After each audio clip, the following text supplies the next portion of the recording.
Nitro is the best, worst band ever, or the worst, best band ever, depending on how you want to put it. Kind of both at the same time. Yeah. Depending on which song and which aspect of whether it's a visual or performance or whatever it is. But yeah, you're right.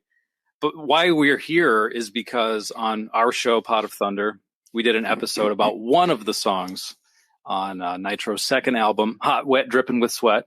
Yes. Johnny Died on Christmas.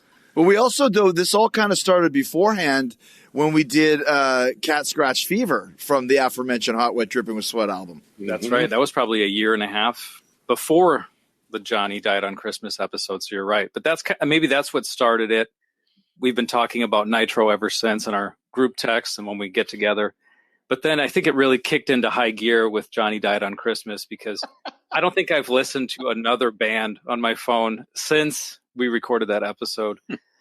That's all I've been talking about. And I don't know what got into your head to... When we started with the Cat Scratch Fever a couple years ago, and this was during the lockdown when I probably was here in Jacksonville, or maybe I was at home, but I would connect with you guys as much as possible because all of us were bored as shit, just trying to find something to do. So you pick random songs now on Pot of Thunder, and the gimmick of the show, for those of you just hearing about this for the first time, is they pick a song, we pick a song, and for the next hour...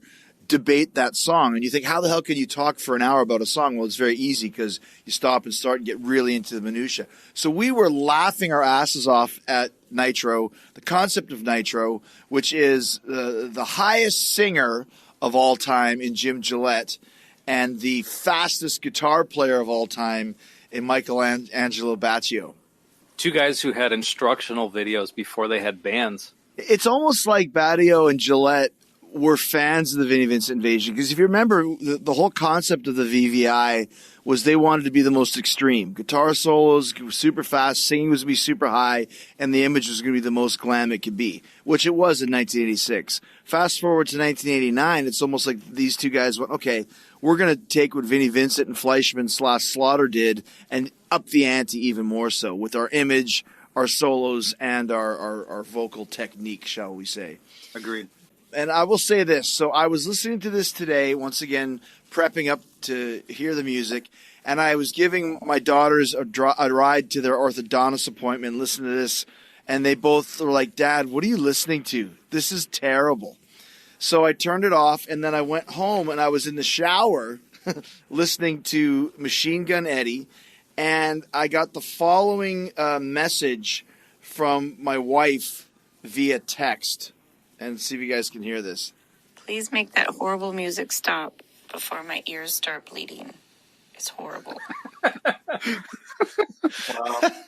So that pretty much, so you can't listen to Nitro around your family, basically is what you're saying. No, I was fortunate to be completely alone today. It worked out for me in that regard, and also my wife didn't have to be subjected to it.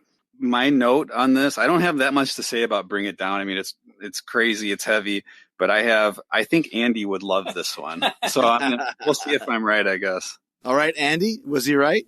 Well, he's right, but let me tell you this. I was listening to Bring It Down. My 5-year-old daughter walked in the room. Oh boy, here it is. She started laughing, and she asked me if a ghost was singing. Like, what a perfect description to it. Just laughing openly. And then, Dad, is that a ghost singing? I think musically the song is cool. It is ridiculous vocals the entire time. I don't think there's a single section that's not obscene. For Bring It Down? Yeah. Human ears and human brains are not calibrated to understand what's happening with his voice in this song. Boys Will Be Boys. I'm giving it the nod. Surprisingly, I like both. But the only reason that it put it over the top was Wild Women Going Naked Swimming. That could be one of the best lyrics ever by anyone.